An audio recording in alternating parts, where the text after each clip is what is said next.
রমজান ঘিরে তুঙ্গে খেজুরের বাজার, তবে এই চাহিদার আড়ালে চলছে বড় ধরনের জালিয়াতি। ফিলিস্তিনি লেবেল আর প্যাকেটের আড়ালে বাজারে ঢুকছে ইসরায়েলে উৎপাদিত খেজুর। মূলত আন্তর্জাতিক বয়কট এড়াতেই ইসরায়েলি কোম্পানিগুলো এই ছদ্মবেশ ধারণ করছে।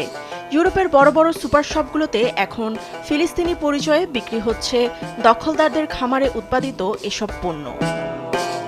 বিশ্লেষকরা জানান, বারকোড আর সার্টিফিকেটের সূক্ষ্ম কারচুপির মাধ্যমে এই জালিয়াতি করা হয়।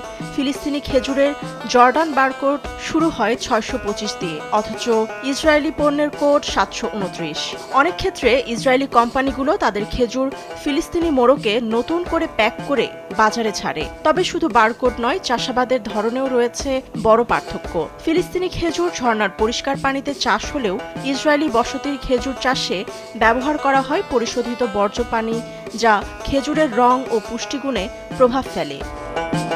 ফিলিস্তিনি পাম অ্যান্ড ডেটস কাউন্সিলের মতে, এই জালিয়াতি রুখতে এখন কঠোর নজরদারি চালানো হচ্ছে। প্রতিটি ফিলিস্তিনি খামারের জন্য আলাদা কোটা এবং স্বাস্থ্য সনদ নিশ্চিত করা হচ্ছে।